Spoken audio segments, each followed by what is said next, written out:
Connect to all, connect to all, connect to all. Can you hear me well? Connect to all, connect to all. Are you hearing me well? That's testing, that's testing, that's testing. Can you hear me well? Can you hear me well? Can you hear me well? Can you hear me well? Can you hear me well? You can hear me, see? I think it's great, great, great.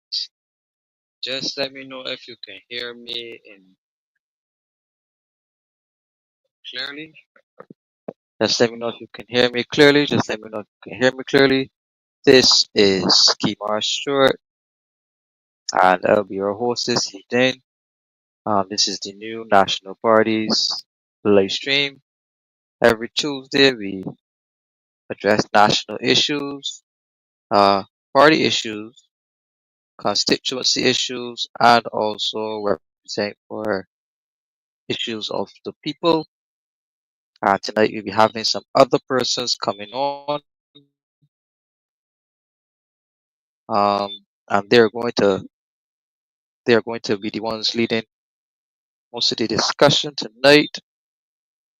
I'll definitely be sharing my perspective on a couple of issues occurring in the news over the weekend. So look forward I look forward to chatting with you tonight. We have in the studio Mr. Jelani Dotting. So he's gonna come on any minute. Later on you'll be joined by persons from the executive, persons that we saw at the press conference over this weekend. We had a very good press conference, so thank you to all of those persons who tuned on to the N.N.P's first press conference. We're glad to have had over 4,000 views. So we wish to thank all of those persons who would have signed on to the party's press conference. So we are glad, we are glad, we are glad, we are glad. So tonight we're going to run through briefly some of what we said at the press conference. You don't want to go over that. So for those persons who want to watch, just go on to type in the N.N.P press conference Barbados, and it would pop up directly there for you, and you will see what we had to say at that press conference. So without further ado, let me get Mr. Jelani Dotting in tonight. So welcome to Jelani Dotting. Yes, please. Good day. Good day, Barbados. Yeah, yeah. So Jelani, welcome to the N.N.P's live stream. What brings you on to the live stream tonight? Yeah, because the factors that affecting Barbados, there's really not a voice to really voice the real things that's happening.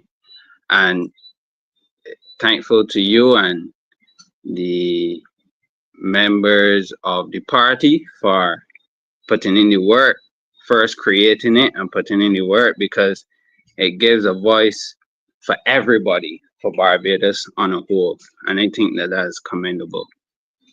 Um, I I have a few things, few concerns, and I just want to say too that regardless to if we choose, we meaning Barbadians, choose B or D.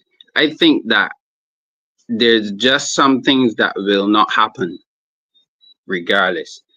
I think it's just an agenda that the parties have. So for real change, you need change. You need something different from what was happening all the time, because these parties have a culture, and it's hard to change anything within a older culture. So um yeah. So my first concern is the level of crime in Barbados. And I think there's many different reasons why it's like that, and it's not as easy as um, just the guns or other stuff coming into the country, but it's actually social frameworks where the country lack. And if we could improve certain, social frameworks, then we will be good from there. I think that we got open with minds, and we got. I try not to say too much on it, but we got open with minds and see, follow follow the trail, basically. Yeah. So that's a big issue. Agriculture. No, I don't know why in 2025 we have persons going into the fields. Sometimes you're driving past and you're seeing people digging potatoes and doing certain things by hand. And I think that that of itself is very 19th century humor.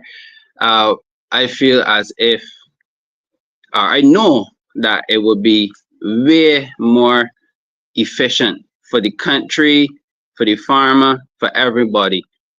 And we still have stuff like health concerns that if we could get machinery and stuff into the country, then and get them into the hands of productive people, then we can help certain things like certain health crises that I'm sure that come about, working in the fields and stuff, as in comparison to machinery. So those are my first two main points: agriculture and crime.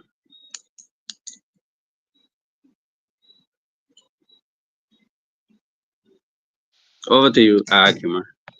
Right. Forgive me because the rain is falling very heavily at the moment. So could you hear me well? Yeah, I can hear you well. You can't hear me? Not Yeah, as I much. can hear. Not as good. Yes, I can hear you clearly. Okay. Now you touched on two very important issues tonight, Jelani. In saying that agriculture is critical to Barbados. Now, in the recent Yeah. central bank report on Barbados, it indicated that agriculture was on the decline. Right, and we had persons coming out. Well, we had a minister coming out trying to defend his record on Yes. agriculture, claiming food crop production was up.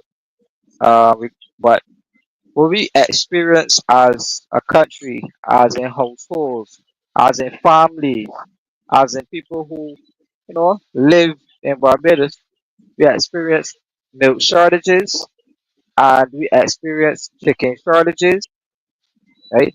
And we experience food shortages of some critical items, even eggs in Barbados, right? So these are all things that Barbados could produce, right? Mm-hmm. And produce in abundance enough that it could feed the local market, supply the local market for those type of produce. However, I personally do not see any structured plan to uh, supply the domestic markets with domestically produced agricultural, output. So, if you're seeing it, maybe you could help me. But Yeah, definitely. So I feel as if agriculture is on a standstill right now in Barbados because it's going absolutely nowhere, and um, it, when as I mentioned, manufacturing equipment, tractors, they have the stuff that plow the ground and stuff like that.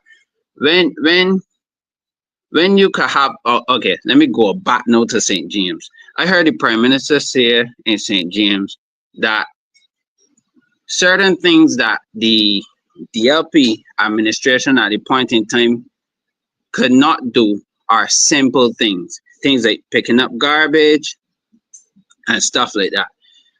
But I want to know in agriculture as well, ordering tractors, ordering any type of equipment isn't that easy work as well.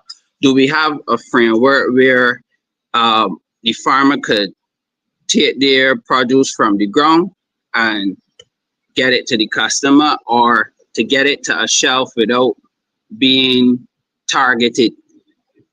Um, so my great idea is processing plants, because when we get the raw materials, it's good to grow the raw materials. But as a country, if we could also export and export products and not just raw produce or raw materials, I think that we will be onto something where we also make a profit from the product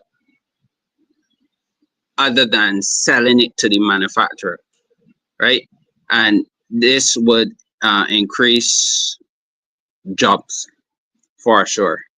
And I think that that's very, very necessary. So that is definitely one of my plans in doing my work in agriculture. Right now, currently, I import manufacturing equipment, um, farming equipment for any type of farmer. I looking into livestock, but not as yet. But if you need anything to come in and you're a farmer, you could contact me, because we got to do it before being the government, and that's the best way to do it when we become government. Because when you get there, you don't want to be like, oh shoot, what are we gonna do now? How we gonna get this here do? Right? So if we could put infrastructures in place, yeah. But I would do some more research on the planning stage of manufacturing plants and stuff like that. But only today I saw that in Burkina Faso they created a tomato plant, and actually no loan was used for this plant, and it was all done by the people of Burkina Faso.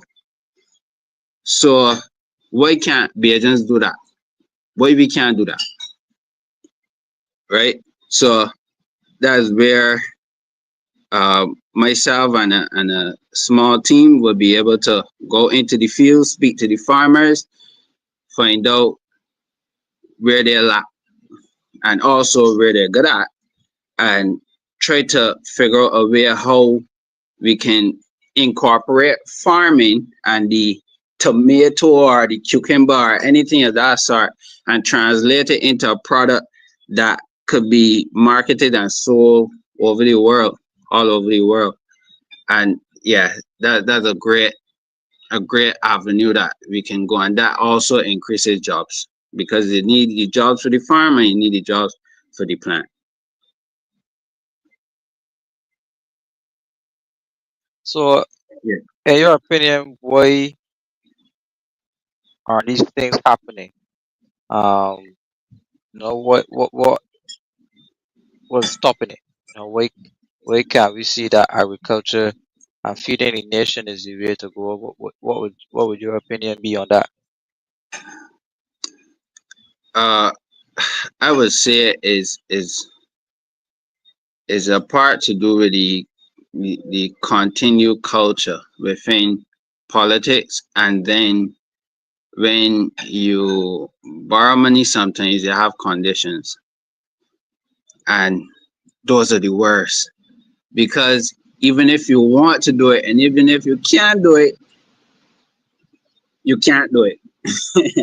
So I feel like if I know you mentioned a few times the year that Barbados will probably be free from IMF. And I don't feel we could wait that long, Kumar, to feed our families properly. And it may not only be the IMF as well too, but it may be other places, and or countries, I should say, because you can't really say organizations because they're really led by a country. And there's other countries in the affairs of Barbados who would say that we need to dump our food products into your country and you can't grow your own stuff. If people could remember at one point in, I think it was somewhere in the world, they bought farming land, a huge set of farming land, and did nothing with it, um, intentionally to cripple the agriculture sector. And Kimar, to also answer your question,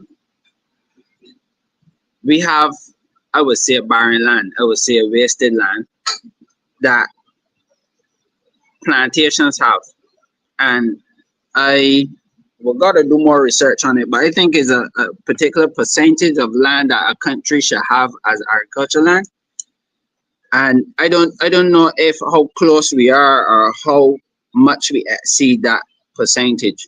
But all these plantation lands that are doing nothing, why can't people of Barbadian soil utilize these lands? Because it's private. And what can a plantation owner do to assist with people in Barbados to feed the country that they have land in? If they have land here, they should care about us. So I think that one is guided, one to answer your question, one is guided by principles and stuff inside the contracts that would deter or eliminate some parts of agriculture. And two, the just the understanding of the politicians as well, because you may not be able to do A, but if you got the mind of a freedom fighter or somebody is strong, then you do B, C, and D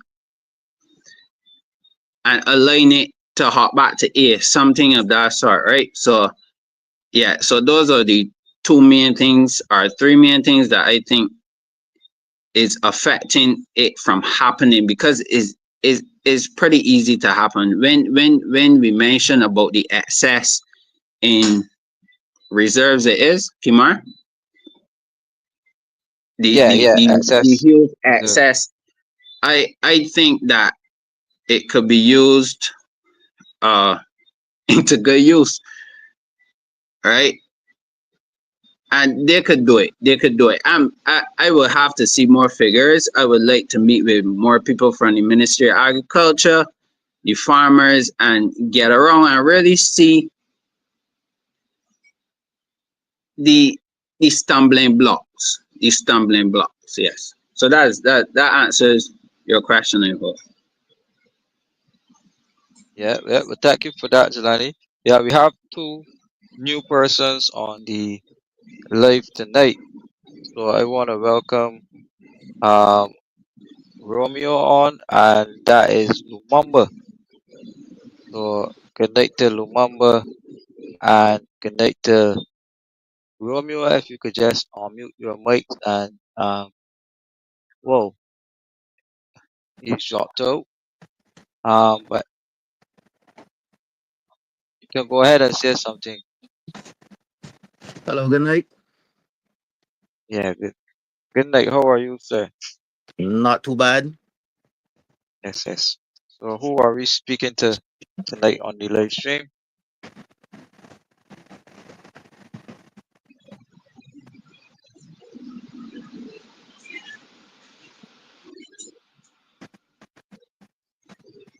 Yeah, yeah. So we have Romeo Hickson on the live. Romeo is the campaign manager for St. John. Am I correct? That's right. So welcome on to the live stream. We tried to get Lumumba on, but he seemed to be having a bit of a technical glitch. So let's try this one more time. See if we get him in. Yeah, so Robin? let's. Yeah, yeah, Lumumba's in. Yeah. Yeah, yeah. So good night to Lumumba and good night to the entire Rastafari community. Welcome on to the new National Parties live stream. Lumumba, welcome on, welcome on. Welcome, welcome, welcome. It's a pleasure. Yeah, yeah. So what brings you on to the stream tonight? Well, I'm very interested to learn more about this new, the new national party. I've been saying for so many years now that um, Barbados needs a third party. And a lot of people will always tell me, well, no, third party can't work in Barbados, and it would never work. People tried it before, and they tried it before, and it never works. But nothing beats an idea whose time has come, and I believe now with the shift that's going on in in the entire planet, and the youth rising up and wanting to speak for their own, speaking their own voice. Um, the time is now for that. So when I heard about the new national party and I heard about you being the one, the interim president of the third part of this third party, I was really excited, seriously, and I wish you all the best, and anything that I could do, to help and assist, it will be no problem, because we need it. I mean, the country need it, the Caribbean need it. It's that time. Yeah, yeah. So we want to thank you first and foremost for the inspiration you give to the new national party. No, this is a big challenge. No, we can't act like this is a small undertaking. And as I would say, young-minded people who have the strength to carry this fight forward. Um, we're going up against the traditional system. Barbados was either the BLP or the DLP. So here comes a new organization formed by um, people from within the community. Different people play the role of helping to formulate it. It's led by a young person, just 30 years old. We see that across the world in some countries, but it's not a common thing in Barbados, or it's not a common thing in the Caribbean per se. So what was sparking this change, was sparking the revolution of people moving away from the traditional system. Um, I have my own personal experience, but I want to hear from you, from your perspective. What do you think is causing people to move away from it and venture on to the new? You're asking me, or it's open? Yeah, you could give. Yeah, I asking you, and then anybody else could jump in on it. All right. Well, I would say that you don't have to be a rocket scientist to see that you had two parties from 1966. 1966, two parties. And from 1966 up until today, 2025, what can you look back and say that either the two parties have contributed to the welfare of Black people in Barbados? Um, one party comes in and blame the other party, the other one comes in, blame the other, and this been going on for 60 years, my brother. 60 years. I mean, at what point do the people come to a conclusion that anything you do repeatedly over and over, and you seeing the same thing over and over, why would you expect any different results at any other time? Um, so I think the youth is coming into that reality. The youth is coming into that reality. And it's about time. As I said, when is enough enough? When is enough enough? And that goes to the young. I'm speaking basically to the young people. When is enough? You saw your mother going through it. You saw your grandmother going through it. You probably saw your great grandmother going through it. And what did they receive? What have they received? So it's time for a change, brother, and the time is now. The time is now. And I'm saying to the young people, it's your time. It's your time. And you have to get up and you have to show that you are ready to lead. I know you all, I know I meet a lot of young brothers and sisters that's well qualified, but, you know, um, are you really ready for the fight? Because it's not going to be easy. It's not going to be handed over to you, like a piece of cake. You're going to have to fight. These is two parties that been entrenched into the society and into the minds of the people for 60 years. So trying to it's not overnight. People, you don't expect this some kind of miraculous change to occur overnight. But I can say that you all, Kimar, and you all younger brothers and sisters have started the process. And I commend all of you on that. It's about time. We need to get rid of these neo-colonial systems. They've been around too long. They have ravaged the country. They have ravaged the people. So, Kima, as I said, you as long as you got it, it's going to take courage and it's going to take a lot of sleepless nights. And I hope y'all are prepared. I hope y'all really prepared for this fight. Anybody else could jump in. Yeah, I would just strengthen his point that when we go back and forth to BND, what we do as well too is we give that measure of predictability.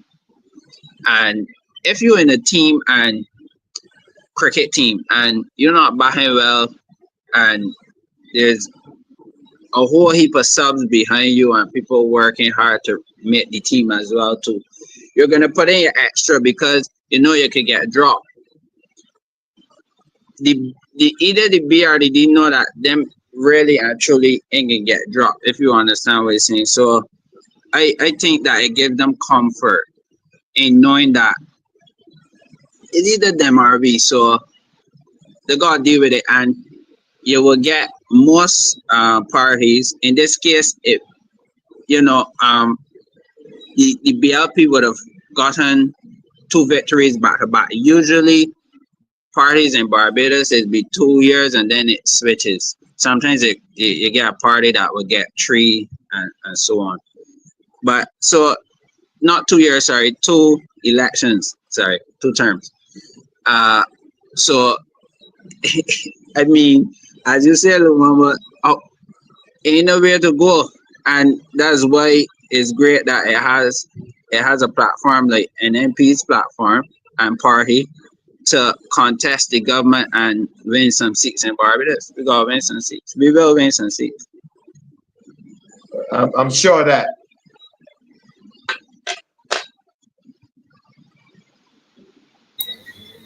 Joseph, Romeo. I'm calm. Okay, good night, everyone. Nice to see you all You as know, you are listening. Good night, Lamumba. Good night, Dottin. Good night, Romero. your brother. Kimar. What I have to say basically is today I was listening to a news conference and I hear the person says BDLP and I didn't really pick it up. But then I sit down and I started to think about what he was saying. And to me, the only conclusion I came with after I said, well, if it is, we have two parties in Barbados, which is the BLP and the DLP. And what it went on to put eyes on to me because, over the years, I've been watching Barbados politics because I lived in Canada most of the time.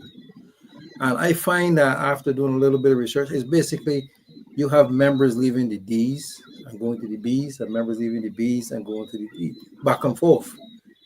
So when you look at that, they're basically carrying the same perspective over and over. So when you switch from the B's, like Lamombo you said earlier, when one party gets in, they blame the other party, to do this or do that.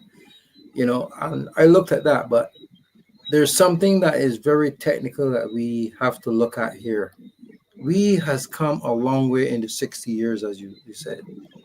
And there's something we have that is very, very, very important for the youths in this country, and which can make a change to the political arena in Barbados. And that is social media. Social media is very powerful. And this is not like the old time days where you got to be out there banging and you up there with a loudspeaker back and forth. You got social media, you can interact at any given time. You can do your press conferences. It's easier for us. You cannot be denied. Like some media would deny you. You don't get the proper platform to speak on. And I find that by doing this here now and by the N.N.P come out, looked at it as a party that is going to be a challenge. We know we have a big challenge, but we also look at having going forward, and you're looking at some of the elders like yourself, Lamamba, who comes on and give a lot of inspiration with the Rastafarian community, which is very good. Um, the young gentleman here, Mr. Dottin, can see that you have a good thing going because I was listening to you earlier with your entrepreneur.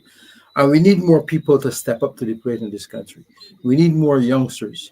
It's not like I'm saying why I Right. said that is they're saying that yes, we need youngsters, but we have to get a mix. Yeah, we can have a mix. We're gonna have a mix in the organization, which will be, and we don't want everybody to think that this is a party here today, gone tomorrow. It's not.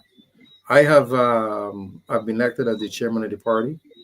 A lot of people have saw me on the conference, our media conference, and we have a solid research team, which is overseas and across the diaspora. Also here in Barbados, we have a lot of people here.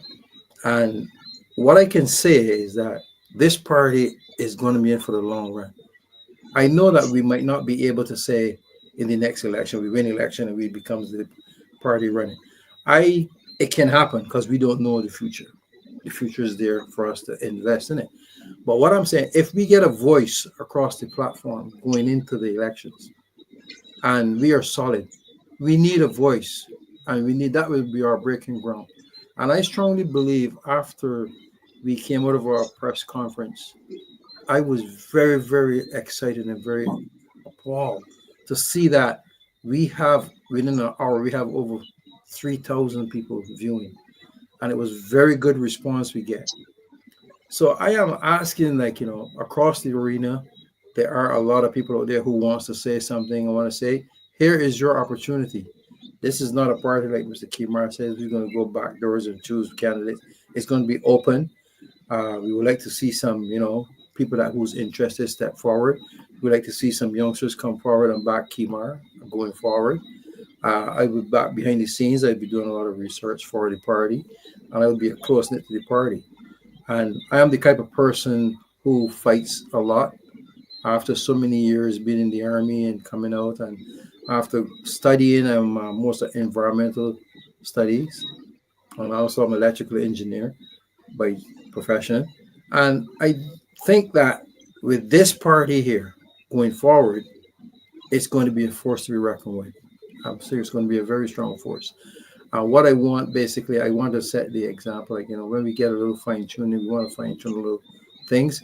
We want to see like youngsters like yourself, Mr. Dotting, put forward ideas. Even when you're busy, you might have ideas. You put it forward. You come on, you spread it across. Lamamba, I'm expecting the same thing from you, my brother. I've been since I've been in Barbados, I've been watching you a lot and listening to you, and you're very powerful, and you're very solid. So I think you can play a lot of into this party. You can contribute a lot of experience you may have. Ramon, I will expect that from you. You've been around long, and I expect you to do the same. Me coming in here, I'm new to not really the political arena here. I've been in the political arena between Grenada. I've been in the political arena in Canada, as research and giving ideas and stuff be that. So I want to see a lot of members or a lot of, I don't know, a lot of members, a lot of young folks and a lot of other older folk step forward and contribute to the NNP party. But Lamar, I want to ask a question to you. So far, going forward, you honestly think that this party has what it takes to be in the arena at the helm? I I do. It just calls for we need not only young, but we need serious young people. Even if we have the well, my I'm in my 60s, so even if you have people of that caliber within the party, you need people that's strong, that have strength, that so we need that strength from the elderly, and we need it also from the youth. I think that this new national party is going to be a force to be reckoned with, and I'm not saying it just to make anybody feel good, but I'm looking at I'm not only looking at here in Barbados, but I'm looking at how the tides are changing worldwide, shifting, and how the youth is starting to speak out and starting to want to they're feeling their power.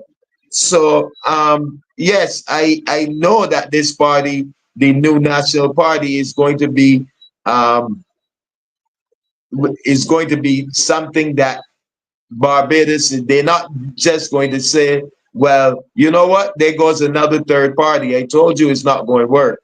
Nah, I don't see it with this one. I see a sustainability, I could see a strength, and I could see, leadership, and that's what people are looking for, you know. All Thank right, you thank very you very much. much. I appreciate that, and that was well said. Yeah, Over to you now, Kimar. thank you, Lumumba. Thank you for the Thank you. yeah. We that means a lot coming from you. As well, let's say we watched you on social media, you and Bongolese. We watched you guys during COVID. We watched you guys through the marches. So go out there mobilize the population against the job mandates. And when there were politicians who were supposed to be standing up, both B and D standing up for the people, they were encouraging the people like lamb to the slaughter, right? And if not for persons like you being out there representing, um, more likely would have been lost in Barbados. Right? So many people would have been caught within the traps that were set for us. So COVID was just how long ago? 2020, 2021, thereabouts. Yeah, around that time. And the people seem to have forgotten already all that we went through with those in authority, right? So it beats me why still people will be looking to those people, those same people, for representation. So I ask myself the question: if not those in power, then who? Right? So at one point in time, I had confidence looking at the DLPs to say, well, we could try to salvage the DLP, put in blood, sweat, and tears to salvage it, to try to bring it back to a sustainable party, a sustainable opposition. But then, like, you're realizing, it's almost like the same deja vu type of experience. So one body will come and do something like a dictator, and the other body will come and accuse him and say, yeah, use a dictator, use a dictator. But then that person doing the same exact thing that they're accusing the person of. So Correct. it's almost like some sick, twisted kind of joke that I see being played out with the affairs of the people of Barbados. And I was bothered deep down and said that the people need a real option, right? It needs to be a sustainable option for the people of Barbados, because let's look at the voter turnout for 2022 election. Um, that was in the middle of the COVID. Look at the 2018 election. and you can see that the people are losing confidence at a significant rate in the traditional system. Right? So the apathy is growing so high and so high and so high, people becoming so weary. And the more you move around Barbados, people were asking, saying, "Man, I would love a third party to come and be strong." And if the NDP had just stayed the course, you know how the NDP would be the government. And lately, people were saying, well, if Solutions Barbados or one of these other parties could get strong, come out, they will vote for another party other than the traditional parties. But when you look at the landscape, none exists. Right? So there comes a time in history, and go back to El Barro. El Barro was part of the Barbados Labour Party. You know, he had a seat in St. George. Barrow then lost his seat, then left the Barbados Labour Party. You know, Russell Floor, he then lost that seat, and then he ended up, you know, with in the DLP being the leader of the DLP, and that party was formed to what it is today, right? So that time comes, remember, when you have to, when you have to say to yourself, are you a real patriot or are you a party man, right? Are you for Barbados or are you for a particular party? Right? Are you for the people or are you for the party? Right? And there are so many people within the traditional system that know what both parties are doing wrong, right? But because they benefit from it, however, you know, they would try to keep the status quo intact. So the criticism that we would get is that, oh, where you can get the money from to run a campaign, right? The traditional players got all of this money, you know, and they got donors, and they could call this shop to get this. But that is the same way they put the people in bondage, right? Correct. That's the same way they put the people in bondage. So when you call up all of these big donors and you get money from the big donors to put on the shirts and the hats and the whistles and the free brandy and the free food and the free all of these things, right? Usually some big donor is providing these things, right? So that when the government get in place, then you wonder how come, you know, certain people getting certain things first, and how certain people's getting the same, the same person keep getting over and over and over and over, and you being overlooked all the time, although you merit the job or although you merit the contract, you constantly being overlooked, right? So after you take the $300 or the $400 or whatever, right? Which is, I don't blame the people because the feedback directly from the people is that politicians in Barbados don't do nothing for you. Period.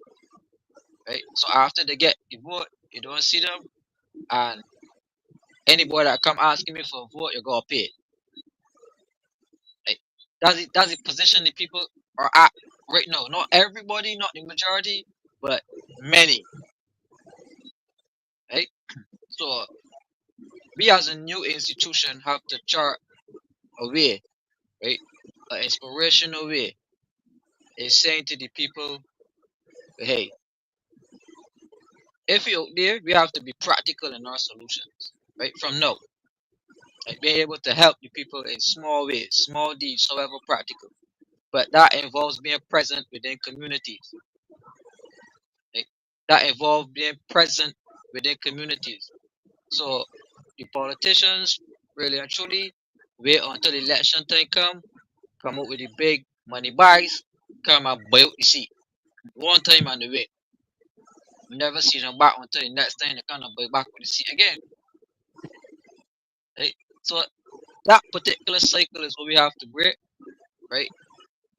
And we actually have to stand for something now above the money, right? Because money can't save me right now on the trajectory that we on. Right? That's So right. yeah, so anybody else could have a, you know,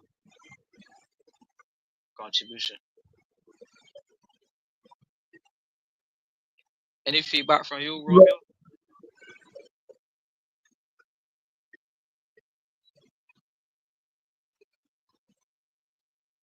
You're muted. You're Well, muted. what? You're muted. Oh, okay. Yesterday, fine, as we go through constituency campaign, you realize people people is asking for a third party because they're fed up of both parties. Both parties do a lot of promising and deliver nothing. And the people is quite fed up.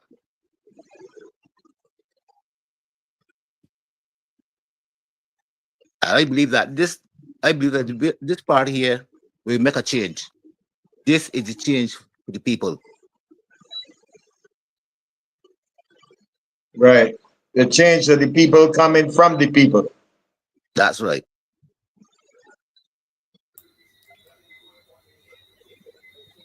Yeah, Kimar, but again, I would say that this is not a small task.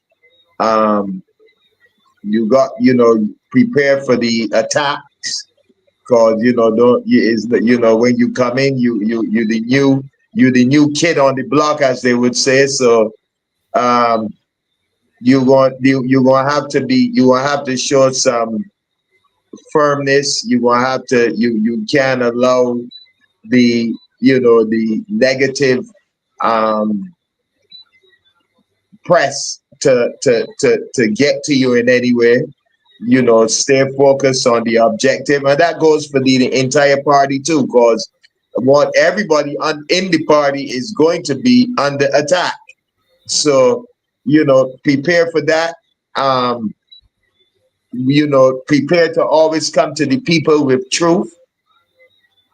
As you say, it's not a party that have money like the other two parties that you could give out. We don't have that, but what we do stand on is principle. That's what we standing on, principle, truth. When we talk, we are not talking to the people, we are talking with the people.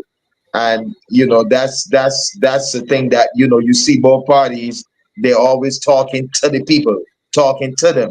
But they never ever, you never ever see them talking with the people.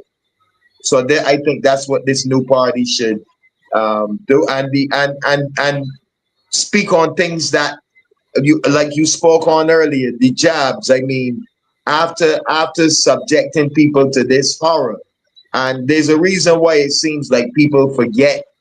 It's not that people forget, but when you have a media that's one-sided, when you have a media that only allow one particular view, this is what happens.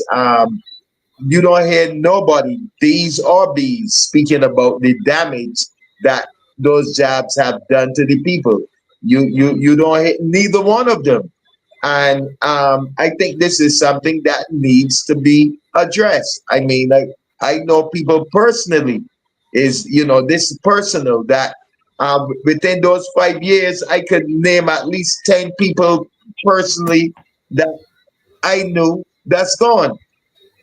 And everybody seems to wants to put that under the rug. This party should be a party that is willing to go out of the box, to is willing to challenge, is willing to you got to have that drive, and willing to engage, willing to engage. So all I could say, brother, look for the issues that they don't want to speak on health. There's a serious health issue. Look at the conditions in the hospital. If they don't want to speak on education, and look at the conditions of our children in those government schools. I mean, it's no you don't have to be a rocket scientist to see that you got children coming out of school 17, 18 years old, can't read. How is that possible? Cannot even read. So these is issues that they don't want to address, it seems, and these is issues that the people are dealing with daily. The high cost of living. I mean, Why is taxes so high? A lot of people don't understand it. You know, why taxes so high? Why we borrowing so much money and we not seeing the results of what we're borrowing? You know, those are ideas that we could and those are things that I know that the people want to hear. Yeah, Joseph, you want to make a comment here? Um, yes, I want to make a comment here. I am just reading some comments here from Peteway and Peteway 36 here, and I can see is either him or her. They have some very he has some very good points you're putting forward here when it comes to the idea going across. Yes, this is one I was going to target there. Put onto the screen. I love that. I have to agree with him 100%, right? Because this is what it's all about. And this is something that the N.N.P is getting into. Yes, we will be in the communities for once, we'll be there, and we will be getting foot ground in the communities. That's what it's all about. We want to be connected with the people, and we want to make sure that we let you know that this is a people's party. This is not about one person or the other. It's a people's party. Also, he made a comment there regarding the $300. It could take it to assist to buy some hurricane supplies. They mentioned there. I understand where you're coming from there, right? But I also look at it this way: uh, you can, the government can feed you this and give you this, right? And they can put it to you, and when you go for it, you accept it and you're moving with it, and you think you're gaining something, but it is nothing. It is just nothing. But I want you to go out and know that I have even done a little research. There's a resilience fund that they're taxing that they want to put out. They're taking money from all the employees. You think that giving out $300 and then actually targeting every employee for this resilient fund, that money is going back in. They're giving you one way and taking it from you. There's a lot of strategy where you say they don't no new taxes, but they give you things and they take it back in another way. So you got to look at this. You got to weigh things both sides of the story. When you look at that, if you look at A, you got to look at B. You can't just take one side and move with it. And that's something that I think that is very, very well this government is good at doing. Very good. Have some good smooth talkers, and that's it. And people are going to get fed up um, hearing about third parties. I don't really think is a fed up thing. It's a choice. You have choices, and you got to have things new. This is the new generation coming up, and we have to look for the youths because that's where we're lost. The youths are lost, and we have to get there, get to them, and get them back into the fold and bring them forward. And by saying that, that's why the N.N.P party is here for them to step up and put their views across. And when you come with a problem, you also have to come with a solution. So every problem that you see, I might have talked about, I have solutions. But you see, there are certain things I can honestly sit here and say to you all. There are things that we have discussed within this N.N.P. And 2 days later, you hear somebody on the other side, which is the party, bringing it up, but they switch the words around, right? So we have a lot of good ideas and a lot of good things for the youth coming forward. And I know that with Kimar as leader and very well versatile, I know that they can be a force to reckon with when we put them on the table. And you always see them, they're coming, they will come. We are going to be acting, we're going to be sitting, and we're going to be watching what's going on, they're going to be responding. Um, like Mamambo, you talk about the job there. I have a whole lot of documentation on that. Now, once we get the party going, I will present that to someone in the party. I'm going to be doing a lot of research on a lot of things here. I'm going to be doing a lot of research for the healthcare system in Barbados, the transportation system, the water system, or drinking water. And, when it goes back to our sewage project, we're doing that. And that's all a lot of things going, and we are strong. And I can tell you, we are here for a long, long time. Be honest with you, I am here for a I long know you time. are. I am dead serious. I do not go into nothing from here today and not tomorrow. I go in for a long term, and that's why when I came onto this party, that's what I decided to do a long term. I spent a lot of time I do my work, but I spend a lot of time doing a lot of research, and those guys in the party knows it, and you're going to see it going forward. That's all. Yeah, But I want to jump in here and to say, well, um, when the DLP was formed, many persons predicted that the DLP would have been just a fly-by-night party, but then it just celebrated 70 years. But it had to start somewhere. Everything starts somewhere.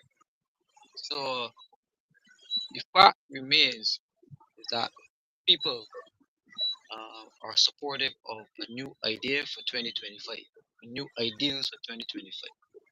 And just so happens that for those persons who still believe that the bees are the best thing for them, there's room for you in Barbados. There are persons who believe that the bees are still the best thing on earth, there's room for you in Barbados. There are persons who believe that none of the totem are right for them, there's room for those persons in Barbados. And there are persons who are going to say the new national party is the thing for them, and there's room for those persons as well, right? So we don't need to further fortify the narrative that these institutions historically, because they have the history that they have to exist. Institutions collapse every day, fights collapse every day, empires, the Roman Empire collapsed, many empires collapse every day, great kings have fallen, right? So So, every great empire eventually crumbles as something rises to take its place, right? So this is the benefit of nurturing young minds. This is the benefit of the elders saying, "Hey, look, all that we know, here's a chance to pass on that wisdom to a group that we could see have a vision, a group that is saying, hey, look, let us vote for who becomes the president of Barbados. Don't let the parliament, a couple of MPs decide who could be the president. Hey, let us as a people vote for who should be there, right? Let us as a people vote for who has more power, as opposed again to getting in back rooms and making these arrangements. No, you cry for that transparency every day. You know, you weak for that transparency every day. We pull out our hair, we fret, get angry, curse politicians, and we pray every day for the Lord to send a couple of people that can help clean up this country. A couple of people who genuinely got the best interests of Barbados and Barbados at heart. So now it's here, right? It's here. So now it is here. What are we going to do? Is say, well, man, um, man, I only got two, man, the B's and the D's, man. I ain't gonna feel that it survives if you decide to step up, right? It survives if you say to yourself, if there's one boy who can make sure it feel is me and put your hand up. It survives if you tell somebody else about it, right? It survives if you know that it is a new organization and it will need assistance, it will need skills, it will need resources, it will need people, right? And that is how it succeeds. So it can't succeed by standing on the sideline and saying, I hope y'all get your act together. I hope y'all can get done well. We get it done well if you decide to join in the fight. And that is a message to everybody listening tonight. So if everybody on here can send it to somebody else, tell somebody else about the new national party, right? And the new vision for Barbados, then I think we're very much well on the way to changing the country. I agree.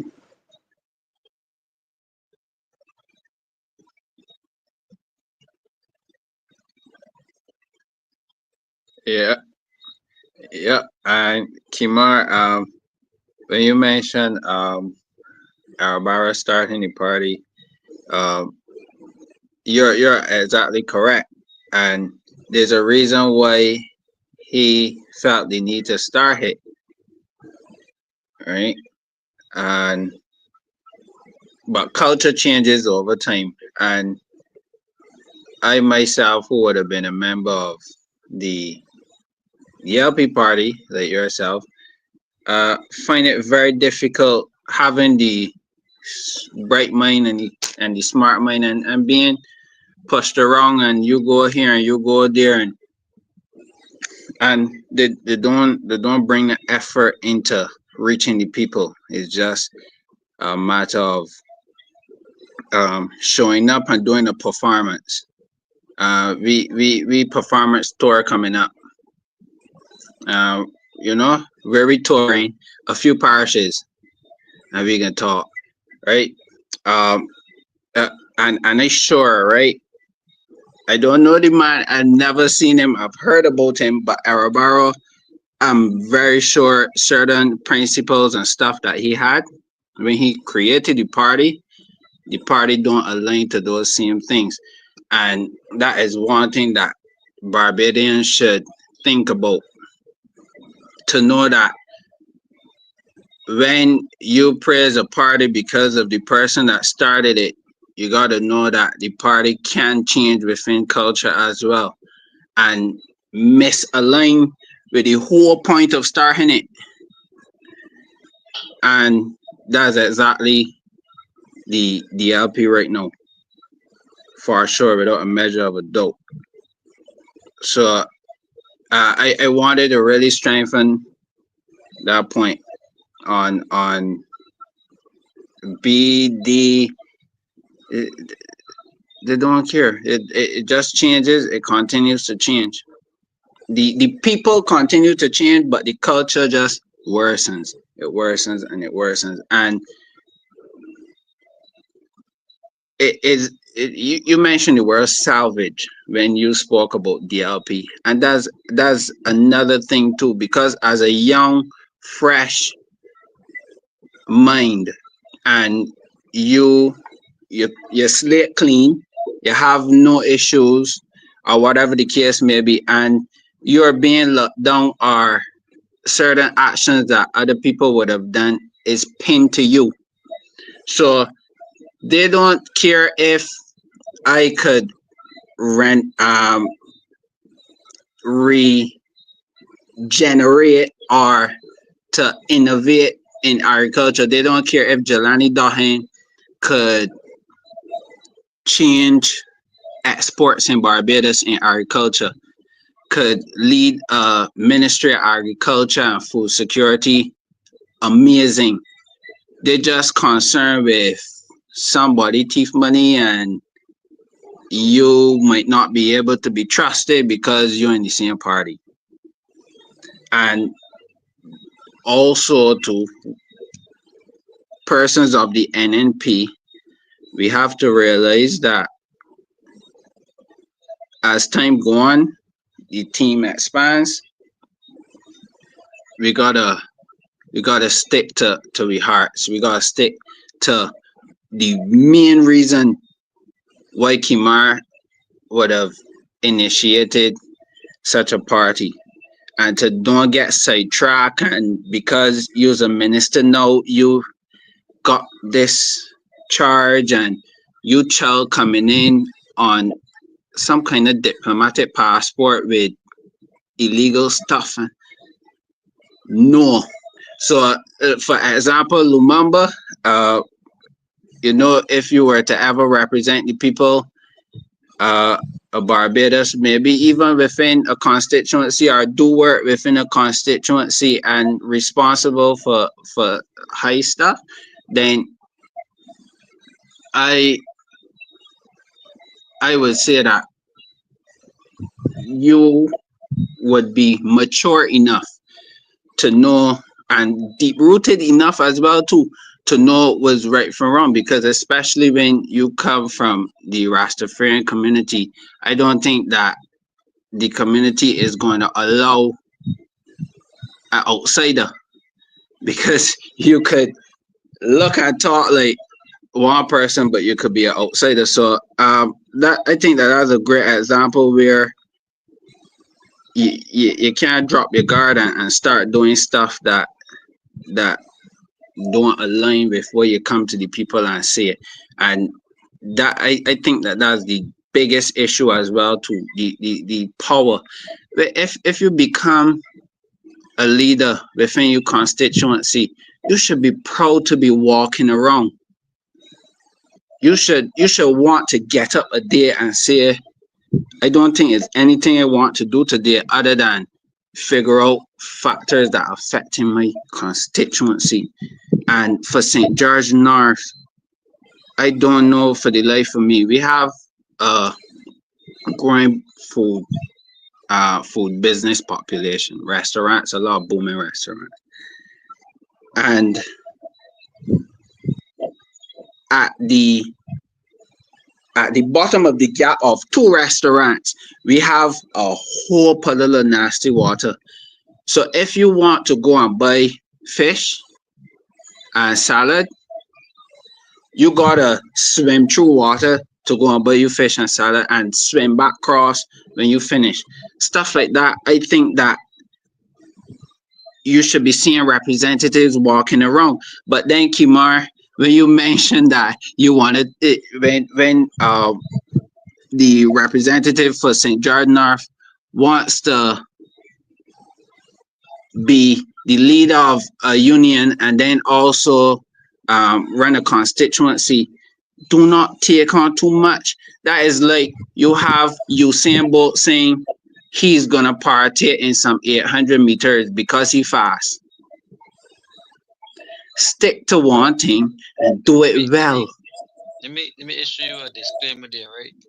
Because if Caswell Franklin decides that he wants to run in a constituency, I fully supporting it, right? He's the head of a union, so it's not necessarily my opinion that the head of the union can't be in parliament because people like Jeremy Corbyn in England, who was the opposition leader, he was also the head of the union. Um, my friend Watson Juke, he was in the union over in Tobago, right? So we've had union leaders in parliament before. So the challenge is where loyalty lay, right? So if we could see that you in parliament representing for the rights of people, right? Um, so Caswell was in the Senate, he represented well. Tony Moore was in the Senate, she represented poorly in the Senate, and then she went over into the House to represent even worse. So the quality of the representation is the point, right? Right, Not correct, not the correct. literal fact that a union head can't be there because um to allow Barbados to lose out on having a Castle Franklin at that level would be a travesty. So my thing is here, we should have picked up these signs from every sense ago. So remember when the front the short administration was in power and there was negotiations with the unions. Remember how the unions wanted 23%, right? A 23% raise. And they were sticking up for this 23% raise. You had protests, you had blockages, you had all types of things to go against the government. So at that time you had what we call an effective opposition, meaning that the opposition leader of Barbados, who happens to be the Prime Minister now, was out there rallying the troops, right? Was out there rallying the troops. And she was able to rally the troops so big, even pulling in the heads of the unions to support her agenda, right? And when the government changed, she got those same unions to accept 4%, right? So imagine their protest against a whole government for 23 and block so on street, refuse to turn up for work, all types of things, right? But then when the government changed, they took 4%.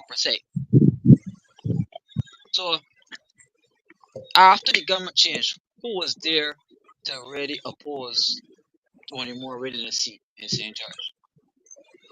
Right?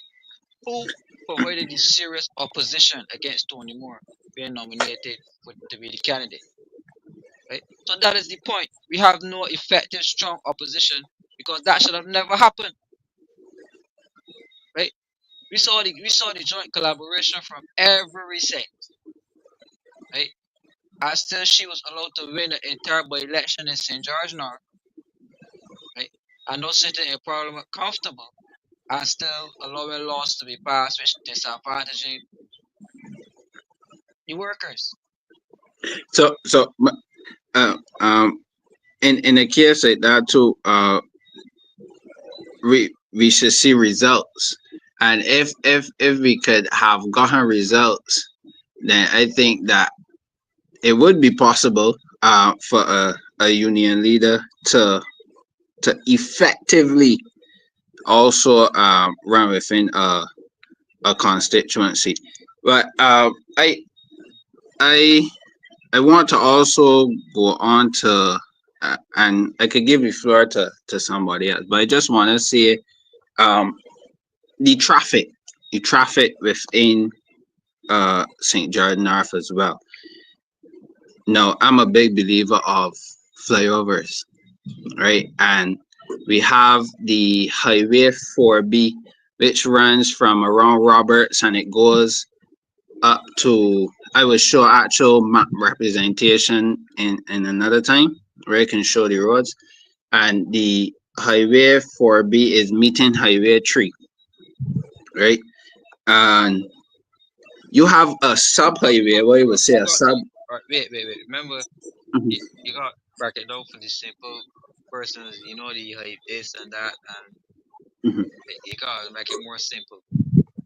Okay, so wait, you actually have a major highway because some of the roads in Barbados you may just think that you're driving on a road, but is actually referred to as a highway. So roads like for Highway 4B would be the road that would actually run along St. George Parish Church and go down Charles Road Bridge and stuff. So that's regarded as a highway. I feel as if we should look at those things a lot as well to know that if you are having such a busy road like that going on to a then much more major highway where you get people from St. George, St. Philip, St. John coming down. I feel like we should fight or push for flyovers to increase the efficiency. Now, sometimes a highway may actually go through two different constituencies or one road, I would say. Uh, and really and truly, we see no collabor- collaborative efforts. So, say for instance, you become the minister for St. John, and I become the minister for St. George North. Highway, I think 3B. Somebody could correct me. Highway 3B starts from St. George North, St. George Parish Church, straight up to Gaw Hill Pasture, right? And I don't even think St. George, Tony Moore and Charles Griffith probably ever had a conversation, and that is ways that we as a new party can solve the problems for the people in Barbados. That collaborative effort and being able to come together and invest in stuff, as I say, like flyovers, certain parts within the same highway that would join the two parishes, you know, come together and think of stuff like that. So representation is a big thing for these parties, man. We're not getting that representation of freedom fighters like like we should. Yeah. Hey, somebody is correcting you and saying that you become a member of parliament and not a minister. So you become an MP and not necessarily a minister. You serve at Okay. the behest of the prime minister, whoever that person may be. But I do take your points to very key points. So we thank you for your fresh perspective on here tonight. Um, you seem to be very interested in the St. George North, or you speak about St. George North quite often. So I will assume you live in St. George North.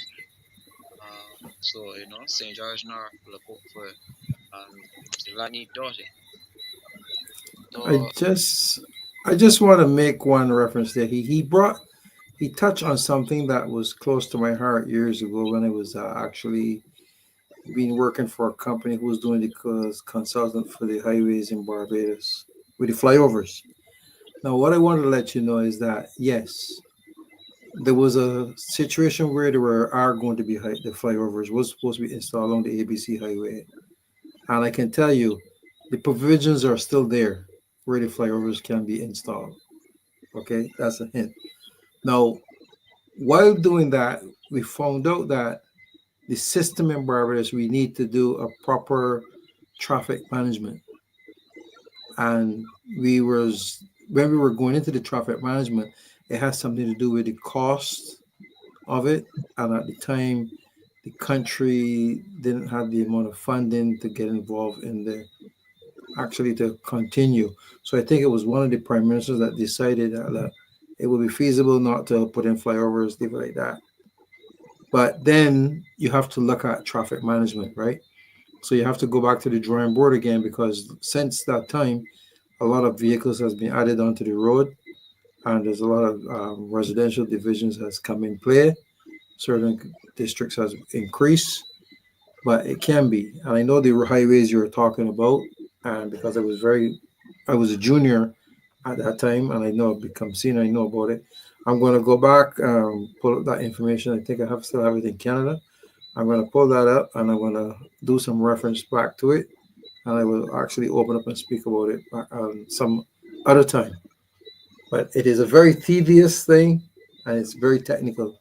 But it can happen. But we have to look at it and its cost. And I can tell you right now, with the amount of deficit this country is in, I don't really think that it's going to happen so easy. So just bear that in mind. Over to you now, Kimar. well, thank you very much for there's possibly a bright future in Barbados. Never know Barbados could discover some offshore oil or so, change its fortunes at Yes. some time in the future. Never say never. So there's scope for infrastructural development around Barbados, I believe.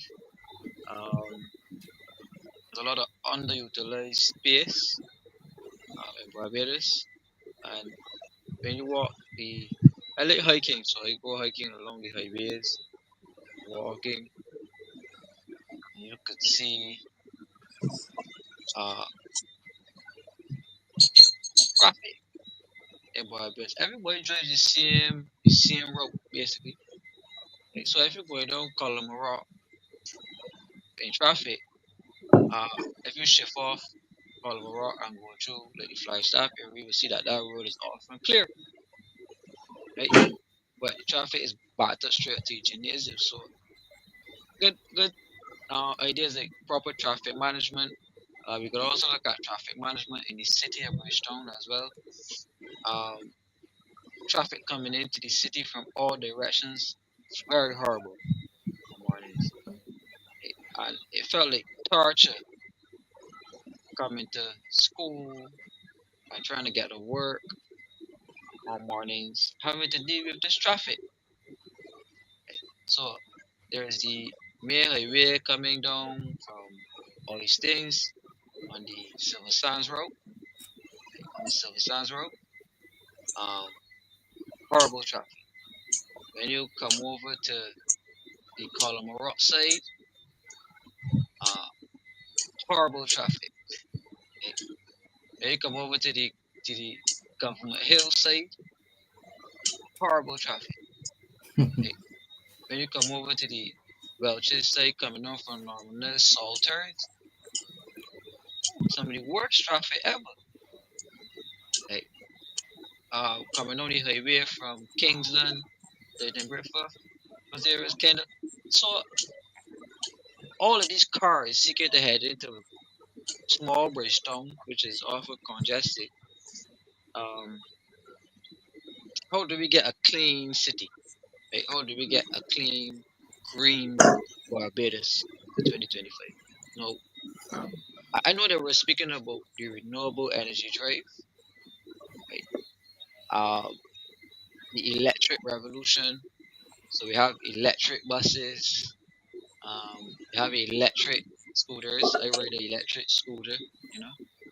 Um, we have electric cars coming on board, but electric cars you still will have the traffic congestion. Right? No,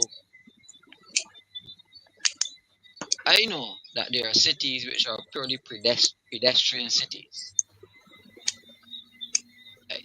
Purely pedestrian cities. So, is it possible that Bridgetown can become a totally pedestrian city by, 2050, 20, how much ever? Uh, could you see, traffic not coming or being allowed to drive through Broad Street? Do you see Broad Street becoming a Swan Street, a totally pedestrian street? So these are ideas that we have to look at for the future. Um, as to how we proceed. So when I went to Dublin, the city had like little mini parks and mini forests and like trees and so it was a very diverse space to be in. Um, it was effectively what you call a green city, Joe. So you had like good shrubbery going over the buildings, and it was just so hot, and you had good shade along, and like you say, next to the train station, you go in and there's uh, a big old park and similar to like green park. And they were able to establish these mini green spaces right in the midst of the cities. So think about it. Um, let's just say you had to remove one of the buildings on Swan Street, and there's a big open space there, and then you go and create, a green space with the trees and a park and start to develop that type of concept. That is the concept that I saw over and over. Right? So based off the trajectory that we're on in terms of your UN special development goals, clean cities, green cities, do you see Barbados taking on that type of development? I can. Yeah. It would. Barbers can take on that development only if you have the right people in place to deal with that kind of stuff, and that would. It's going to take somebody that has a very good vision going forward. Those ideas, Kimmer, I could tell you that some of them was passed through. Green cities, yes, that was it. I thought at the time that when the first start doing Golden Square here in Barbados, that would have been a continuation going forward. But I don't see nothing else like that. There are places in Barbados right now in the city where you can turn green cities very, very easy, very easy. Uh, Pedestrian city, yes, pedestrian city can be like that, but then I also had the views that you also have to look at emergency situations. That is what something you have to put in play. And I've had a lot of challenges right now, where as it stands, as even in Swan Street, if there was a major something, the amount of to get an emergency vehicle through there is a kind of cumbersome to me, and I've looked at it a lot. I also look at different like Broad Street. I look at the Harbor Road. We spent a lot of time back then looking at the whole infrastructure, Barbados leading traffic leading in Barbados into Bridgetown, I should say, and traffic leaving out of Bridgetown. It can be turn a smart city, yes, but also you have to look at the infrastructure which is have right now, and you have to work with that. And by doing that, it can be done. And it's very easy. I don't want to overplay myself on it right now at this point in time because I don't have the documentation here with me. I have to bring that back down from my past information.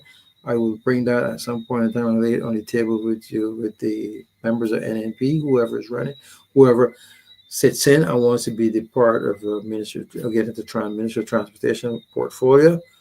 I can share a lot of that information. A lot of that information on Bridgetown I have, and it's available, right?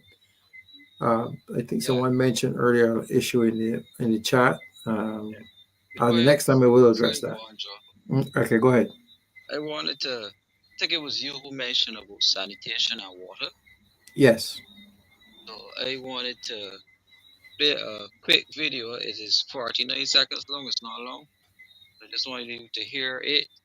It is about the upgrade to the South Coast sewage plant. Right. And I think we covered this extensively. So just give us, give it a hear. And all of this, plus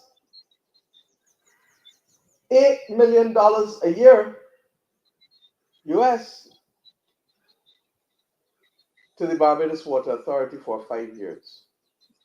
And we will get that package of the South Coast Sewage Treatment Plant and the surplus to the Water Authority without adding a single cent to Barbados's debt. It is the equivalent of everybody in here getting a second house or first house without having to add a single cent to their debt.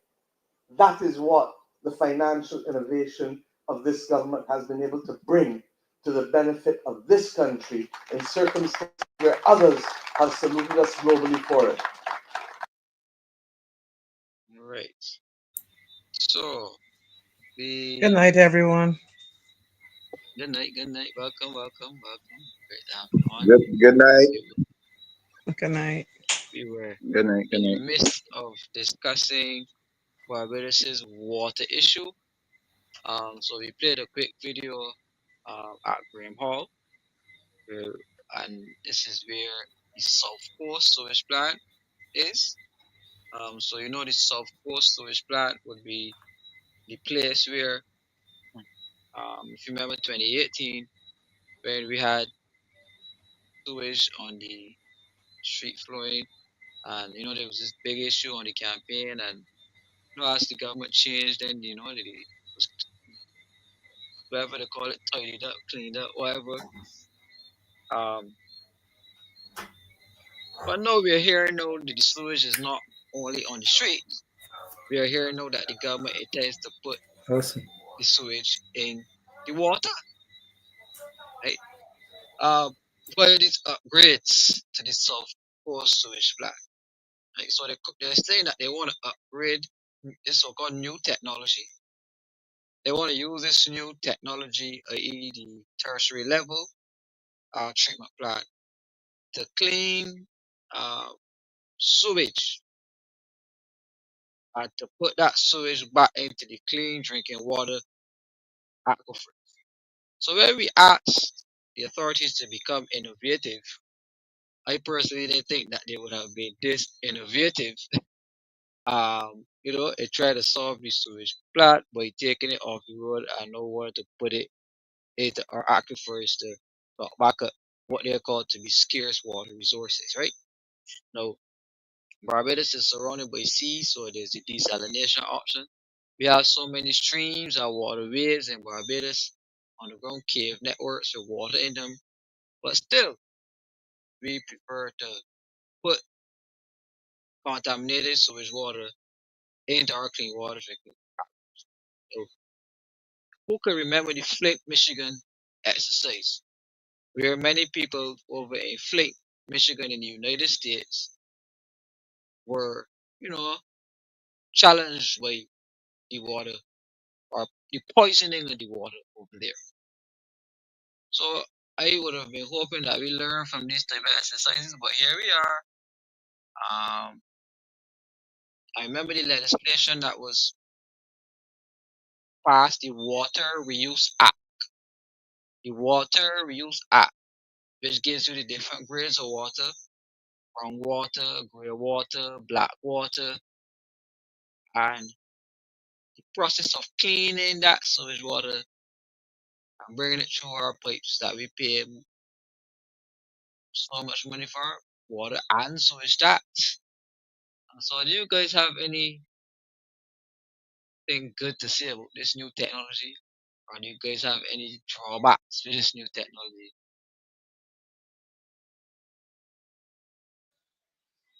Tracy, you could go first since you are I don't new. know. I don't think the new technology is working at all.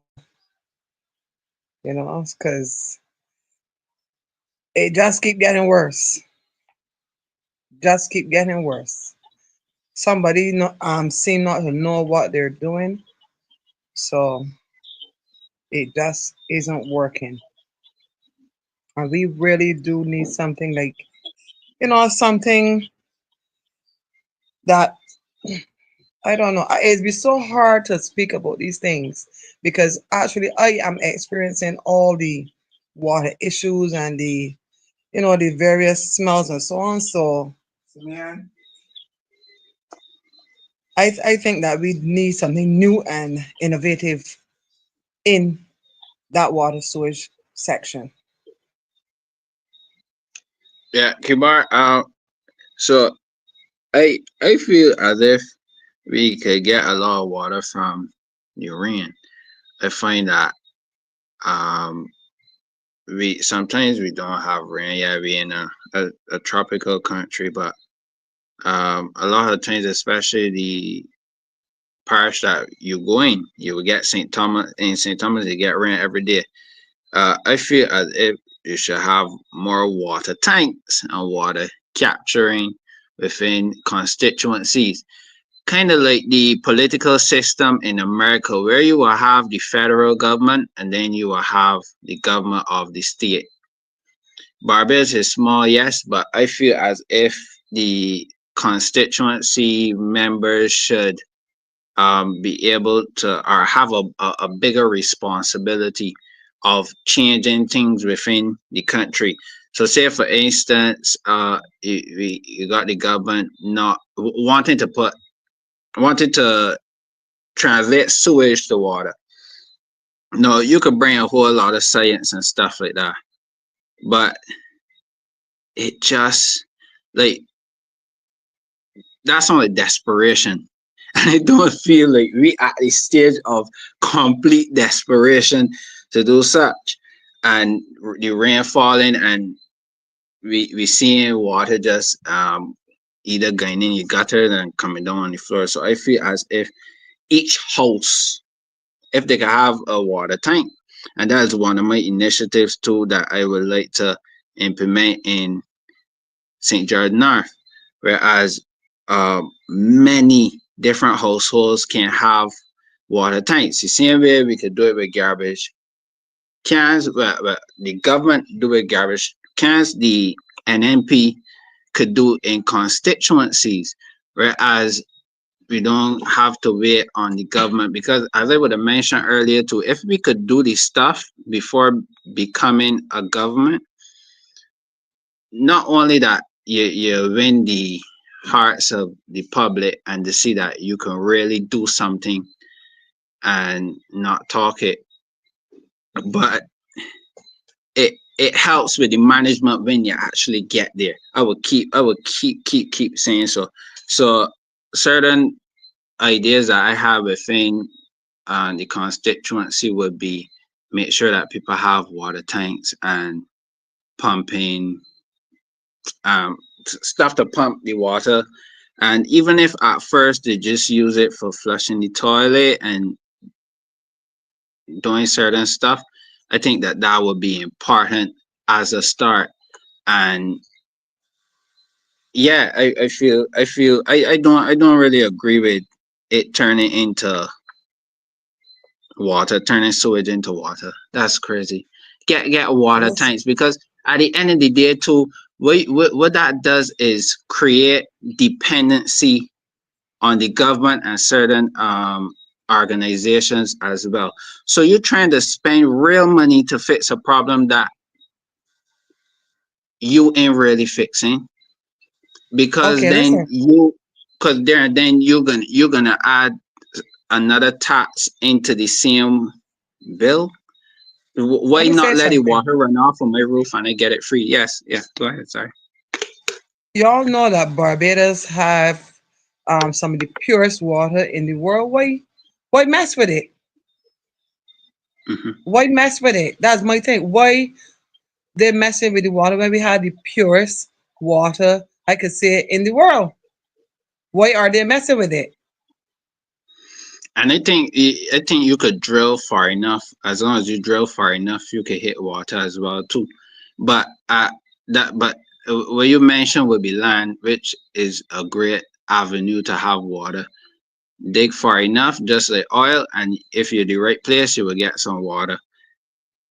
So either are the ground or the sky. But sewage, I didn't know if if um, anybody else would have a take on that. How The about take chairman? on taking sewage water, putting in the aquifers. I will address that another on another occasion because I have a lot of documentation that I had on that when that first came up. I think I did pass on some valid information because it's a very dangerous thing you can look at now. If you have right now, as it stands, you having some problems right now with the sewage plant and the management of the sewage plant. So when you go to this tertiary level sewage treatment plant and you don't have the right people in place to actually maintain and manage these things, it's going to be a problem, right? It's just like the infrastructure in Barbados with the roads. If you don't have proper management and maintenance, you become a problem. It's fine and dandy for every government goes in and builds something new and it's exorbitant and it's great, and then you lack maintenance, and that's a big problem. For once, I can tell you, the sewage plant on the south coast is one, the sewage plant in Bridgetown is two, and the major thing I tell you, the lift bridge in Bridgetown is three. Now, I don't think you already know that this lift bridge has been broken down now for the past nearly 4 weeks, and it's been up in the air. So people is coming, it's on bug. You cannot cross the lift bridge right now. That's a problem, right? Oh wow. And I can tell you, the lift bridge needs actually. It's the system in it right now is old. It needs upgrading, right? I don't want to expunge on it much, but I can just it's a highlight something. Yes, I have the solutions are there. The solutions are there. But the problem in this country is every plant that the government has put in place, they fail to maintain them. Very much so. Right.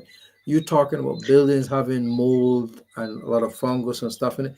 There is because of the problem how it's built, and after a couple of years that will happen because Barbados has a limestone and it's very good for filtration of water.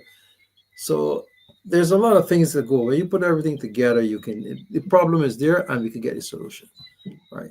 So it's going to take a lot of Um, hard work for me to present a lot of stuff to use that I have, which I can bring forward. Um, we got to look at that, and we got to look at our other bit and a major thing. I didn't even touch the social issues yet. So you see, when you get a picture of a problem and they just put a plaster over it, and the wound is still there, you got the plaster. When you take it off, get a little fresh air, it gets a scab, you cover it back, I'm still still here. a I'm still problem. here. I'm still here. Still have the problem. So it's a whole lot of things. So basically what I'm going to Oh, say to you here is basically for the N.N.P, we can actually pick three or four things that's urgent, and we can work with that. We can't address all the problems of this country. Seriously, we can Yeah, talk about them, but we have to put them in a micro and address our proper issues, bring some solutions on the table, and let's work with that. yeah. Let me get Lumumba in here. Lumumba say Yes. something. yeah. Well, I'm here listening. I'm not, as you know, I'm not a politician. I'm more practical, and I just look for. And I agree with what the brother's saying that as a party, you shouldn't have to wait to get in to do things. Things should be little things that you, like the brother emphasized, that can be done now. As a party, do it. And I think you and I spoke about that already, Kima. Yeah, definitely. Right, right. So I guess we all in line with the same thing. Just I just look for things that need to be done and just do it. Well, I in agreement. Um, I found kind gestures that when persons have water wars, simple things like carrying bottles of water and cases of water to those people very important, right? Not that it will solve the problem long term, but just simply a kind gesture with that helps. It goes a long way. So I remember when the water was off in St. John for a very long time, and we did a water drive in St. John where we took uh, cases of gallons of water for people who we could have reached. And we gave them the water, and those people were so glad, you know, just for something as basic as water. Well, other people had uh, water coming out the pipes flowing. Right? Those people could not even bathe on mornings to go to work. Right? So think about the elderly who had to withstand that. Think about the women who had to withstand that. Like think about everybody in general who had to withstand that. Right? So if not for the spring water and people donating water, those people suffered for so long in Barbados without basic water. Right? And they were still required to pay a water bill. Right? They were I still required to pay water bills. So I find it somewhat say that small country like this, St. Lucie, who's still suffering right now with a damaged aquifer, right, which is contaminating their water flow. The people in St. Andrew now are complaining for water wars, right, and they're being offered in the budget um to cover at least $40 or so out of their water bills. But I am saying these people should not be paying anything, period, um, for water that they're not getting.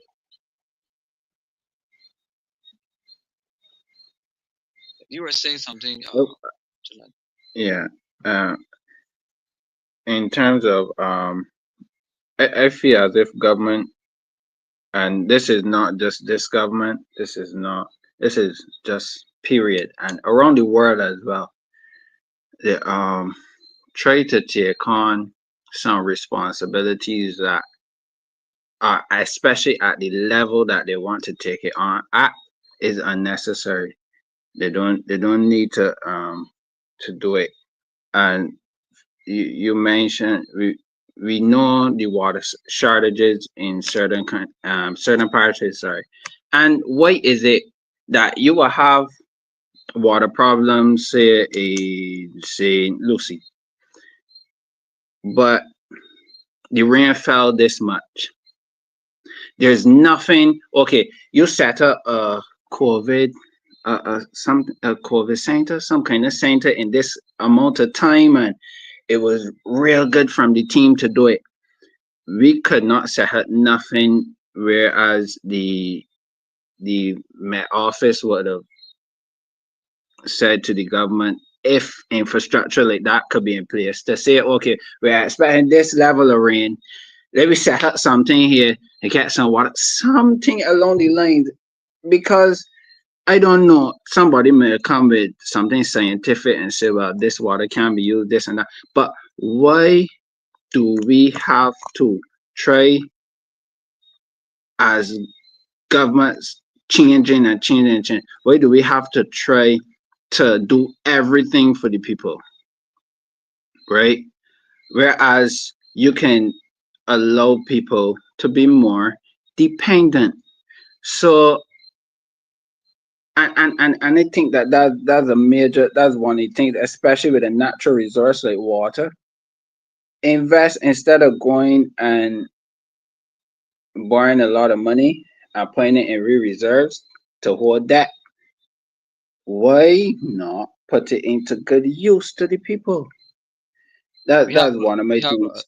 we have a solution coming in from one of the viewers. I think it's Adrian, who's saying that Barbados needs a central maintenance bureau where you have teams of various skills working to maintain Barbados' roads, waterways, debushing, civil engineering, and landscape management. Um, However, though, we find that There's a okay level of work that is done to maintain some areas in Barbados. Right? So there's a level of debushing that goes on. We see NCC, we see MTW, we see workers on the road. Um, so there are key areas which are maintained. Uh, to be honest, most of the South Coast is clean. Like most of Barbados' streets are clean. Right? I could say that. Um, However, when it comes to maintaining government infrastructure at large, I believe that there needs to be, and I heard somebody speak about this already. It's not my original idea, but a ministry of maintenance. Like who could maintain government buildings, maintain government schools, maintain government cars, right?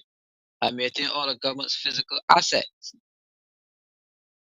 So as the government every year don't have to be buying a car, buy a car today and go buy another car next month because you know you have to buy one car part, but the car part has to come from Japan, and then the cars have a part one side and all and it just want one nut, right?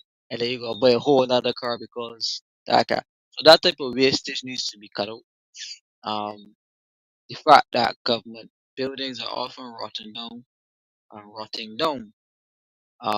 and sometimes you just need somebody to come and do some work on it. Many of the schools that we could see windows dropping out, all types of strange things So true. happening, and all it needed is somebody to be there to do basic maintenance. So that is a very good suggestion by Adrian. He called it a bureau of maintenance, but I heard somebody else call it the ministry of maintenance. In hotels, there's a maintenance department, and the maintenance department usually uh, paints over the hotel, fix the windows, keep everything looking good, keep the railing shiny, keep everything painted. God, outside looks nice. Probably looking nice. So maybe Barbados needs um a crew dedicated to maintaining our infrastructure. So that's definitely a good suggestion. And you heard it right here on the N.N.P's page.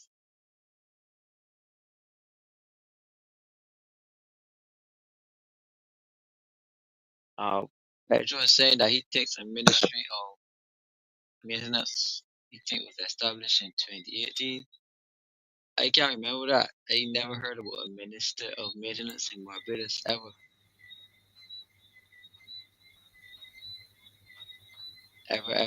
So, I mean, somebody else could say it, but I personally never heard about it. Yeah. Anything from you, Tracy?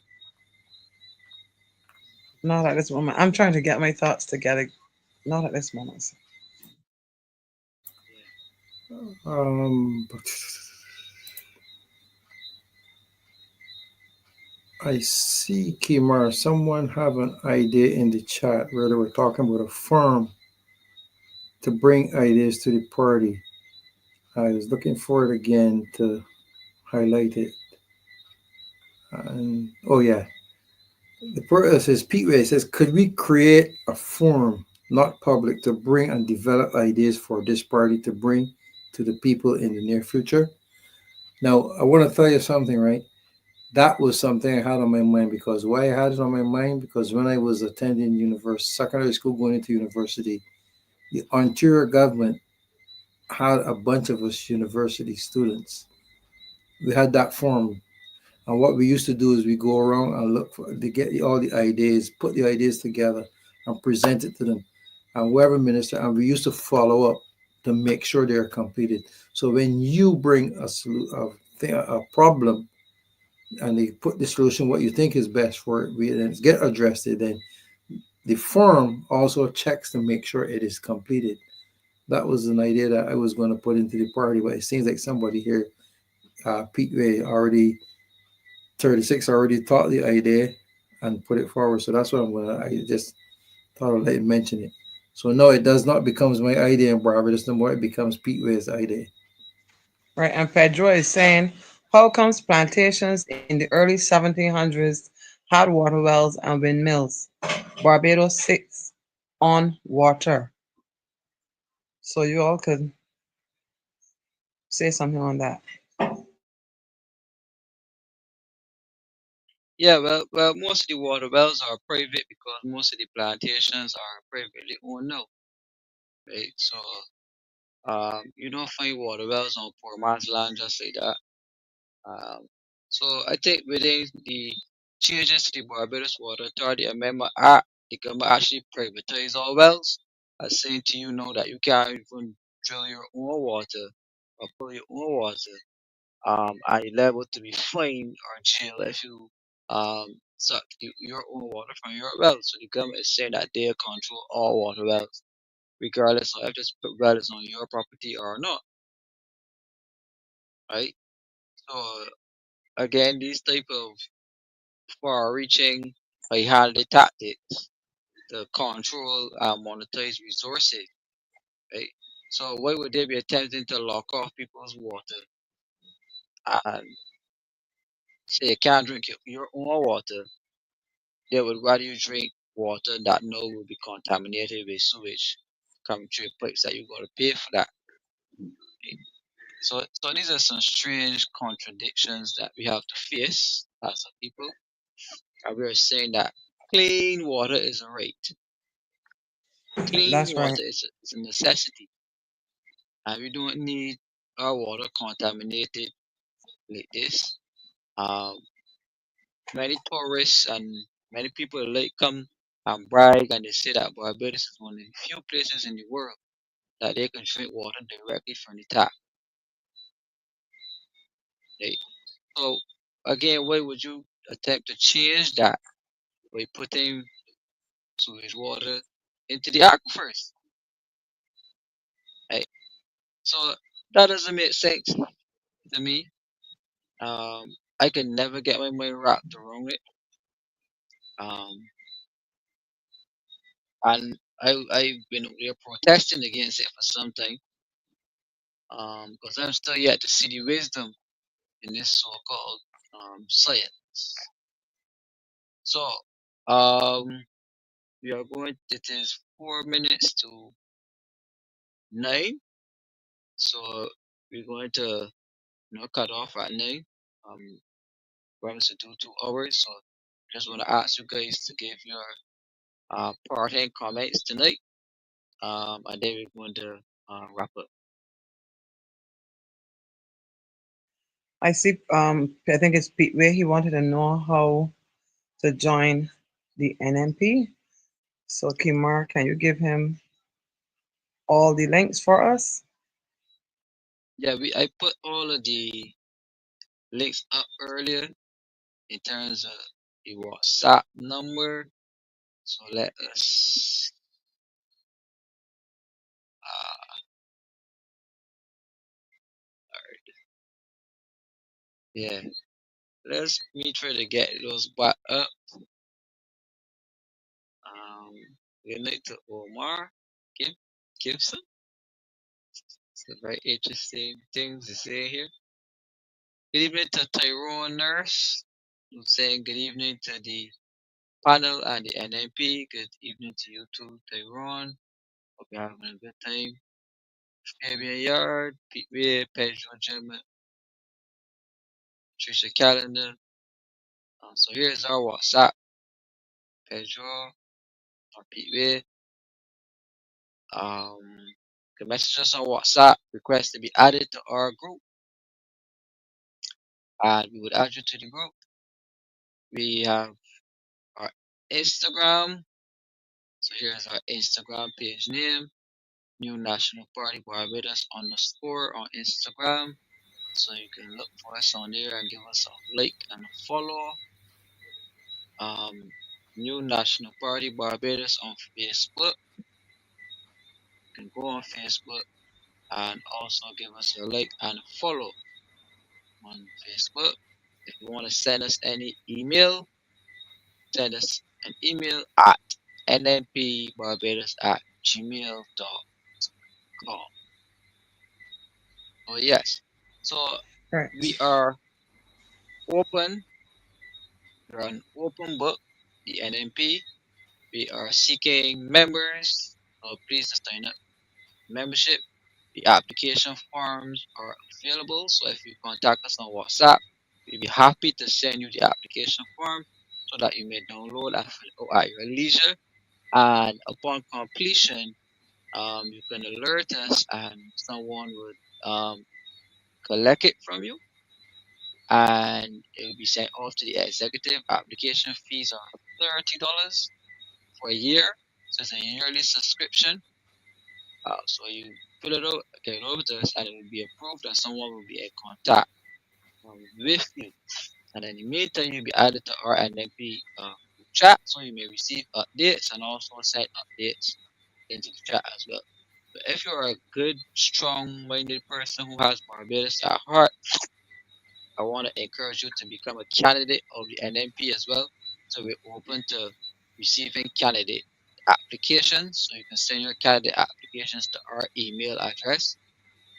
We are not only accepting candidates with degrees, we are accepting candidates without degrees. So don't feel that you have to have this big university degree or set of degrees to be a candidate for politics. As long as you're a Barbadian, you can be a candidate for the new national party. So we will have a balance of candidates. So we have, persons with degrees, your attorneys, your lawyers, maybe a doctor or so, and we have our regular um, contributing taxpayers. Once you have the ability to articulate yourself, once you have the ability to represent a constituency as well, the N.N.P would love to have a conversation with you about possibly representing a constituency because we're about constituency work, we're about community work, we're about getting on the ground and dealing with the people's issues at a community level. Um, the ministerial aspect will come through the role of our sportsperson. So we'll be seeking to add some sportspersons to the party to address key issues on the radio, on social media, etc., etc.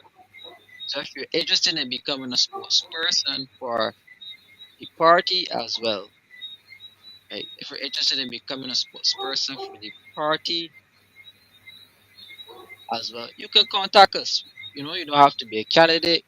You don't have to, want to go for a constituency or so. But if you're just genuinely interested in speaking on a particular area of interest, you can contact us, and we'll be happy to facilitate because this party is about grassroots representation, representing the forgotten people, right? And when I say that the forgotten people, I mean the many people around Barbados who continue to vote election after election for BLP, DLP, BLP, DLP, BLP, DLP, BLP, DLP, and we've now become the forgotten people. So here's the organization representing the forgotten ones and seeking to put the forgotten ones uh, and restore the fortunes of the forgotten ones. So, with that being said, I want to encourage you to tune in to Alternate Views this Thursday at 7 p.m. Both hosted by myself and Nigel Franklin. Um, that is not our political show. This is political nights, but Alternate Views is strictly professional nights. So, any of your economic questions, any questions you want answered, you can come on over there on Thursday. So stay updated on our social media pages. We put all of them on here for you to see, because we have some things rolling out, so you should pay attention to what comes out on the page. So I just want, I, yeah, before before you close, just want to say to the people the that asking for results and stuff, like right now in short term, uh, we will work on short and medium term goals. So we gotta get on the ground.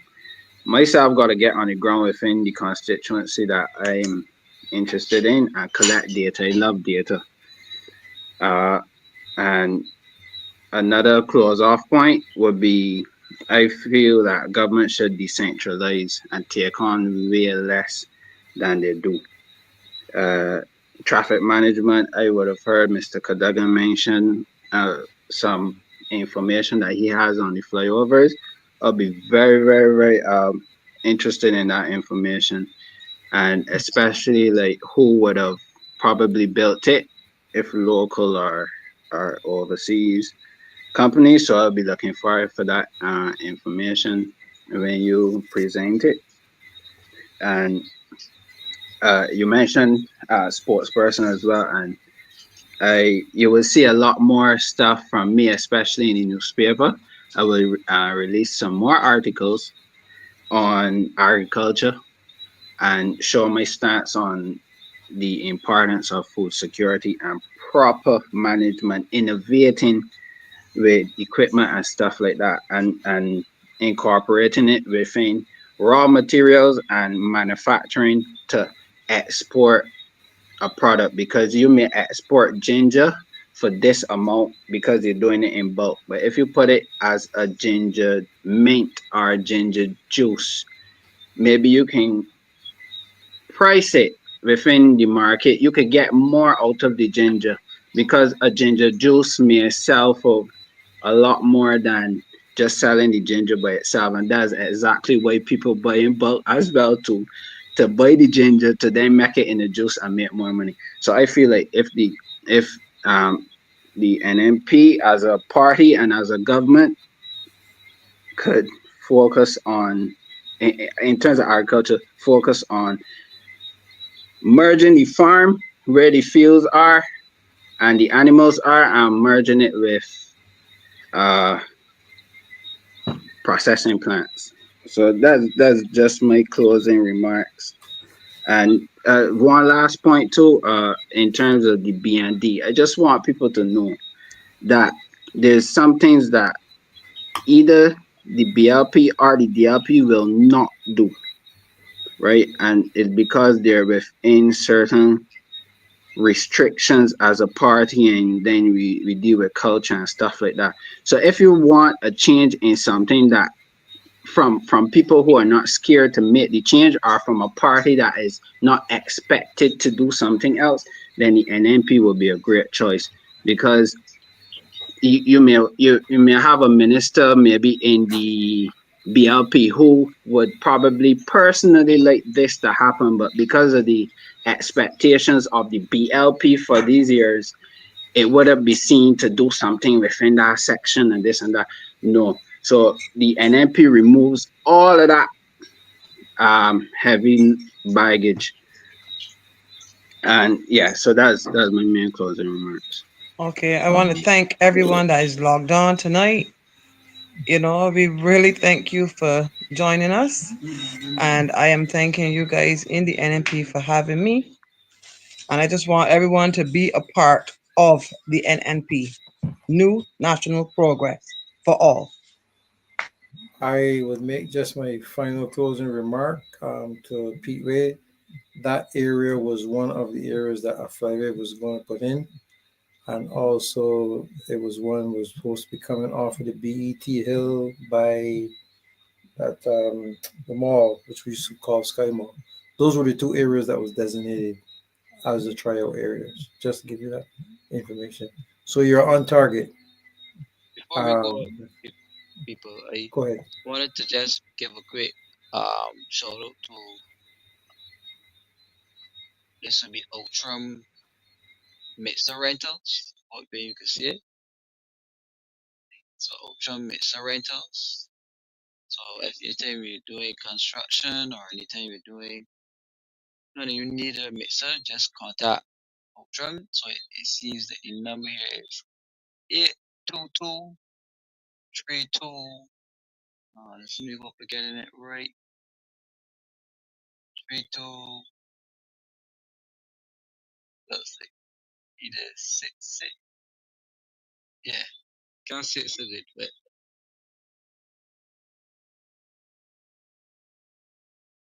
Yeah, so hope you guys can see it, 'cause I can't see it so good from here. My eyes are It's not that good. 8 at the end. 8 Yeah, at the yeah. end.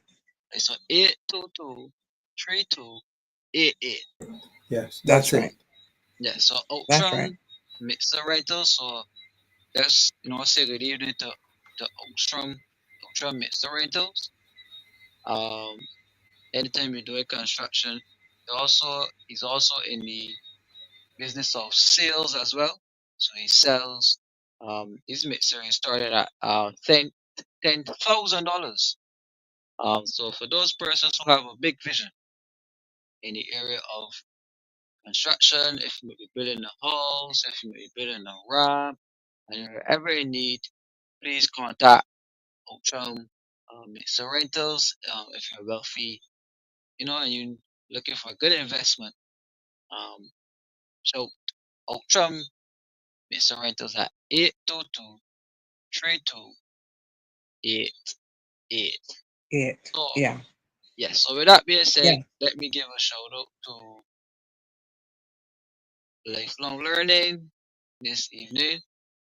Um, let me give a shout out also to